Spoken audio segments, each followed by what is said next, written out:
FCRA ഭേദഗതിയും മൂട്ടിന് തീപിടിച്ച തേലേക്കാട്ടും.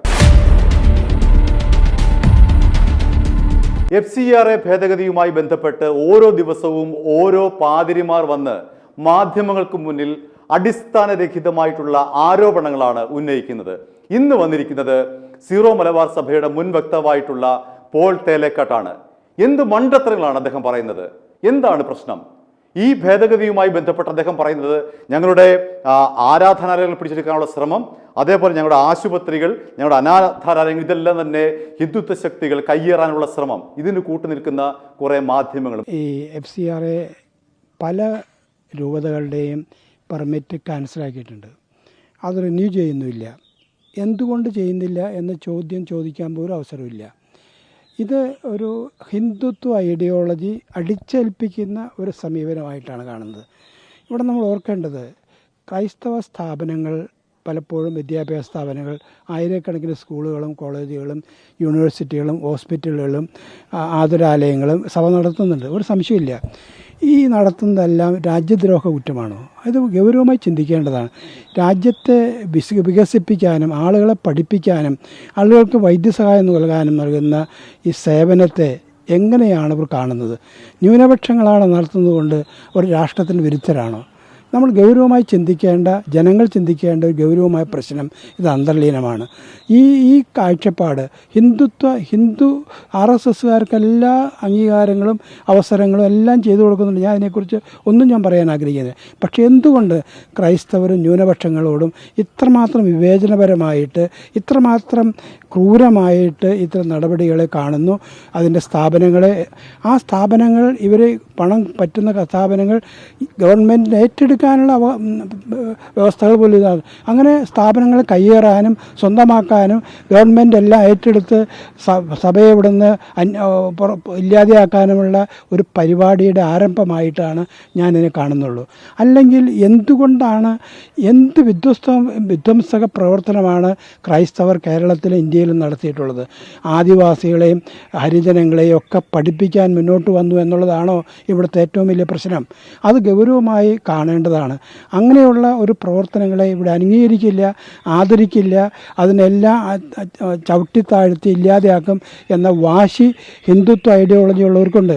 ഗോവാൽക്കറൊക്കെ പറഞ്ഞിട്ടുള്ളത് ഇന്ത്യയുടെ ശത്രുക്കൾക്കെതിരായി നിങ്ങൾ പടപൊരുതണമെന്ന് ഹിന്ദുക്കളെ ആഹ്വാനം ചെയ്തവനാണ്. ആ ആഹ്വാനത്തിൻ്റെ തന്നെ പ്രതിധ്വനിയും അതിൻ്റെ തന്നെ പിന്തുടർച്ചയുമല്ലേ ഈ കാണിക്കുന്നതെന്ന് ഗൗരവമായി സംശയമുണ്ട്. FCRA ഭേദഗതിയിൽ എവിടെയാണ് ക്രൈസ്തവ സ്ഥാപനങ്ങൾ പിടിച്ചെടുക്കുമെന്ന് പറയുന്നത്? എവിടെയാണ് നിങ്ങളുടെ അനാഥാലയം പിടിച്ചെടുക്കുമെന്ന് പറയുന്നത്? എവിടെയാണ് നിങ്ങളുടെ ആശുപത്രികൾ പിടിച്ചെടുക്കുമെന്ന് പറയുന്നത്? കൃത്യമായി പറയൂ, എന്താണ് നിങ്ങളുടെ പ്രശ്നം? ഇവിടെ ഈ നിയമം ബാധകമാകുന്നത് ഹിന്ദുക്കൾക്ക് ബാധകമാണ്, മുസ്ലിങ്ങൾക്ക് ബാധകമാണ്, ബുദ്ധന്മാർക്ക് ബാധകമാണ്, ജൈനന്മാർക്ക് ബാധകമാണ്, പാഴ്സികൾക്ക് ബാധകമാണ്. നിങ്ങൾക്ക് മാത്രം ബാധകമാകേണ്ടതില്ല എന്ന് എന്തടിസ്ഥാനത്തിലാണ് നിങ്ങൾ പറയുന്നത്? എന്തടിസ്ഥാനം? എന്തെങ്കിലും ഒരു കാര്യം പറയുമ്പോൾ അതിന് എന്തെങ്കിലും അടിസ്ഥാനം വേണ്ടേ? എന്തടിസ്ഥാനത്തിലാണ് നിങ്ങൾ പറയുന്നത്? നിങ്ങളുടെ സ്ഥാപനങ്ങൾ കയ്യേറാൻ വേണ്ടിയിട്ടാണ് ഈ കത്തോലിക്ക സഭയടക്കമുള്ള ഇവിടുത്തെ ക്രൈസ്തവ സഭകളുടെ മുഴുവൻ സ്വത്തുക്കളും കയ്യേറാനുള്ള ഒരു മാർഗം എന്ന നിലയിലാണ് നിങ്ങൾ ഈ FCRA ഭേദഗതിയെ കാണുന്നത്. അതിന് എന്ത് തെളിവാണുള്ളത്? ആ ഭേദഗതിയിൽ എന്താണ് ക്രൈസ്തവരെ കുറിച്ച് പറഞ്ഞിട്ടുള്ളത്? അങ്ങനെ പറഞ്ഞിട്ടുണ്ടെങ്കിൽ എന്താണ് പറഞ്ഞിട്ടുള്ളത്? അത് പറയൂ. അതാണ് നിങ്ങൾ ആദ്യം പറയേണ്ടത്. അത് പറയാതെ കാടടച്ച് വെടിവെക്കുക എന്നുള്ളതാണ് കഴിഞ്ഞ കുറേ നാളുകളായി ഈ FCRA ഭേദഗതിയുമായി ബന്ധപ്പെട്ട് ഓരോ കൂദാശ തൊഴിലാളികളും വന്ന് ഈ മാധ്യമ സിൻഡിക്കേറ്റിന് മുന്നിൽ വന്ന് വിളമ്പുന്നത്. ഈ മാധ്യമ സിൻഡിക്കേറ്റുകൾ ഇവരെ വലിയ തോതിൽ പ്രൊമോട്ട് ചെയ്യുന്നു. ഇവർ പറയുന്നത് എന്തെങ്കിലും യുക്തിയുണ്ടോ എന്ന് പോലും ചോദിക്കുന്നില്ല. ഈ FCRA ഭേദഗതിയെ ഇവിടുത്തെ ക്രൈസ്തവ പുരോഹിതന്മാർ കാണുന്നത് ഒരു വിവാദമായിട്ടാണ്. ഇതിലെന്താണ് വിവാദം? എവിടെയാണ് വിവാദം? അത് നിങ്ങൾ പറയൂ. എവിടെയാണ് വിവാദം? എവിടെയാണ് നിങ്ങളുടെ സ്വത്തുക്കൾക്കും ജീവനും ഈ ഒരു FCRA ഭേദഗതി ഭീഷണിയാകുന്നത്? ഇതൊന്നും പറയാതെ ഒരു കയറിനെ കാണുമ്പോൾ മൂർഖൻ പാമ്പാണെന്ന് നിങ്ങൾ തന്നെ പറയുകയും ആ മൂർഖൻ പാമ്പ് നിങ്ങളെ കൊത്താനിരിക്കുകയാണെന്ന് പറയുകയും ഇപ്പോൾ കൊത്തി എന്ന് പറയുകയും അങ്ങനെ ഒരുതരം ഒരുതരം ഹാലൂസിനേഷനാണ് നിങ്ങൾ പറയുന്നത്, ഒരുതരം മിഥ്യാഭ്രമമാണ് നിങ്ങൾ ഈ സമൂഹത്തിന് മുൻപാകെ വിളമ്പുന്നത്. സമാധാനപരമായി ജീവിക്കുന്ന ഇവിടുത്തെ ഈ ഒരു സമൂഹത്തിൻ്റെ തന്നെ ആ ഒരു സിസ്റ്റം തന്നെ തകരാറിലാക്കുന്ന വിധമുള്ള അതിഭീകരമായിട്ടുള്ള ഈ മതസൗഹാർദ്ദം തകർക്കുന്ന തരത്തിലുള്ള പ്രസ്താവനകളാണ് ഓരോ ദിവസവും ഓരോ പാതിരിമാർ വന്നിരുന്ന് ഇത്തരത്തിൽ സമൂഹത്തിൻ്റെ മധ്യത്തിൽ നിന്ന് വിളിച്ചു പറയുന്നത്. അതിനെന്തടിസ്ഥാനം? നിങ്ങൾ ആദ്യം പറയൂ. നിങ്ങൾക്ക് ഈ ഒരു ഭേദഗതിയുമായി ബന്ധപ്പെട്ട് നിങ്ങൾ 2-3 ക്ലാരിഫിക്കേഷൻ നൽകിയാൽ മതി. നിങ്ങൾക്ക് എത്ര രൂപ വരുന്നു? വിദേശത്തുനിന്ന് നിങ്ങൾക്ക് കാലാകാലങ്ങളായി കോടിക്കണക്കിന് രൂപ വരുന്നുണ്ട്. അതുകൊണ്ടാണ് ഈ 2.5% വരുന്ന ക്രൈസ്തവർ, ഇന്ത്യയിലെ ക്രൈസ്തവർ ഇത്രയും സമ്പന്നരായത്. ബ്രിട്ടീഷുകാരുടെ കാലം മുതലേ നിങ്ങൾക്ക് വരുന്നു, പോർച്ചുഗീസുകാരുടെ കാലം മുതലേ നിങ്ങൾക്ക് സഹായമുണ്ട്, സമ്മതിച്ചു. പക്ഷേ ഇപ്പോൾ നിങ്ങൾ പറയേണ്ടത് 2-3 ചെറിയ ചോദ്യങ്ങൾക്കുള്ള ഉത്തരമാണ്. അത് പറഞ്ഞാൽ പ്രശ്നം തീരും. എത്ര രൂപയാണ് നിങ്ങൾക്ക് വരുന്നത്? എന്ത് ലക്ഷ്യത്തിന് വേണ്ടിയിട്ടാണ് ആ രൂപ നിങ്ങൾ വാങ്ങുന്നത്? ആ ലക്ഷ്യത്തിന് വേണ്ടി തന്നെയാണോ നിങ്ങൾ ആ പണം മുതൽ മുടക്കുന്നത്, അല്ലെങ്കിൽ ആ പണം അവിടെ നിക്ഷേപിക്കുന്നത്? ഇത്രയും മാത്രം മതി, പ്രശ്നമില്ല. ഇത് മാത്രമേ FCRA ഭേദഗതിയുള്ളൂ. എന്തിനു വേണ്ടിയിട്ടാണോ വിദേശത്ത് നിങ്ങൾ പണം വരുത്തുന്നത്, ആ ലക്ഷ്യം നിങ്ങൾ നിറവേറ്റി കാണിക്കുക, അല്ലാതെ വകമാറ്റാൻ സമ്മതിക്കില്ല. അങ്ങനെ വകമാറ്റുന്നുവെങ്കിൽ അവിടെ പിടിവീഴും, നിയമത്തിൻ്റെ കുരുക്ക് നിങ്ങൾക്ക് മുറുകും. അത് നിങ്ങൾക്കറിയാം. നിങ്ങൾക്ക് വകമാറ്റി ചെലവഴിക്കാൻ ഇനി മുതൽ കഴിയില്ല. ഈ ഫണ്ട് വരുമ്പോൾ ആ ഫണ്ട് കൃത്യമായി തന്നെ നിങ്ങൾക്ക് വിനിയോഗിക്കേണ്ടി വരും. നിങ്ങൾ എന്താവശ്യത്തിനാണോ ഫണ്ട് വരുത്തുന്നത്, ആ ആവശ്യത്തിന് വേണ്ടി മാത്രം നിങ്ങൾക്ക് ഈ ഫണ്ട് വിനിയോഗിക്കേണ്ടി വരും. അല്ലാതെ 1 രൂപ പോലും നിങ്ങൾക്ക് വകമാറ്റി ചിലവഴിക്കാൻ കഴിയില്ല. അതിൻ്റെ ഭ്രമമാണ്, അതിൻ്റെ പേടിയാണ്. അത്തരത്തിൽ നിങ്ങൾക്ക് പഴയ പോലെ കൈയിട്ട് വാരാൻ കഴിയാത്തതിൻ്റെ ഒരു പേടിയാണ് നിങ്ങളെ ഇത്തരത്തിലുള്ള മണ്ടത്തരങ്ങൾ, ഇത്തരത്തിലുള്ള അടിസ്ഥാനരഹിതമായിട്ടുള്ള ആരോപണങ്ങൾ ഉന്നയിക്കാൻ നിങ്ങളെ പ്രേരിപ്പിക്കുന്നത്. നിങ്ങൾ എന്തിനാണ് പേടിക്കുന്നത്? നിങ്ങൾ ആരെയാണ് പേടിക്കുന്നത്? ഈ നിയമ ഭേദഗതിയിൽ എവിടെയാണ് ക്രിസ്തു മതത്തെക്കുറിച്ച് പറയുന്നത്? നിങ്ങളുടെ ആരാധനാലയങ്ങളും നിങ്ങളുടെ അനാഥാലയങ്ങളും അതേപോലെ തന്നെ നിങ്ങളുടെ ആശുപത്രികളും കണ്ടുകെട്ടുമെന്ന് ഈ നിയമത്തിൽ എവിടെയാണ് പറയുന്നത്? അങ്ങനെ സ്പെസിഫിക്കായി പറയൂ. ഈ നിങ്ങളുടെ വിശ്വാസികൾ നിങ്ങളോട് ചോദിക്കേണ്ട പ്രധാനപ്പെട്ട ഒരു ചോദ്യം ഇത് തന്നെയാണ്. നിങ്ങൾക്ക് എത്ര രൂപ വരുന്നുണ്ട്? ആ വരുന്ന തുക നിങ്ങൾ എന്ത് ഉദ്ദേശത്തിനാണോ വരുത്തുന്നത്, ആ ഉദ്ദേശം നിറവേറ്റപ്പെടുന്നുണ്ടോ എന്ന് ഓരോ വിശ്വാസികളും നേരം വെളുക്കുമ്പോൾ അണിഞ്ഞൊരുങ്ങി വന്നിരുന്ന് ഈ മാധ്യമങ്ങളുടെ മുന്നിൽ വിഡ്ഢിത്തം പറയുന്ന നിങ്ങളോട് നിങ്ങളുടെ വിശ്വാസികൾ തന്നെ ചോദിക്കും, നിങ്ങൾക്ക് വന്ന ഫണ്ട് എത്രയാണ്? നിങ്ങൾക്ക് വന്ന വിദേശ ഫണ്ട് എത്രയാണ്? ആ ഫണ്ട് എന്തിനു വേണ്ടി വന്നു? ആ ഫണ്ട് കൃത്യമായി തന്നെ വിനിയോഗിച്ചിട്ടുണ്ടോ?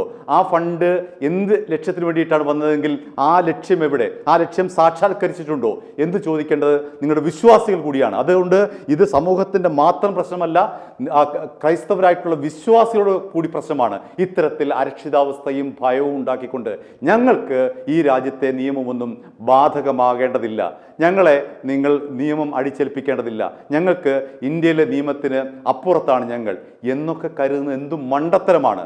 ഹിന്ദുക്കൾക്കും മുസ്ലിങ്ങൾക്കും സിഖുകാർക്കും പാഴ്സികൾക്കും ജൈനന്മാർക്കും ബുദ്ധമതക്കാർക്കും ബാധകമായ നിയമം നിങ്ങൾക്ക് ബാധകമായേ പറ്റുകയുള്ളൂ.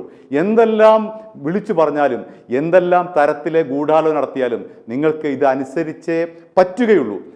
അത്തരത്തിലാണ് ഈ FCRA ഭേദഗതി വരുന്നത്. അവിടെ നിങ്ങൾ ഭയക്കേണ്ടതില്ല. നിങ്ങൾക്ക് വരുന്ന ഫണ്ട് നിങ്ങൾ കൃത്യമായി വിനിയോഗിക്കൂ.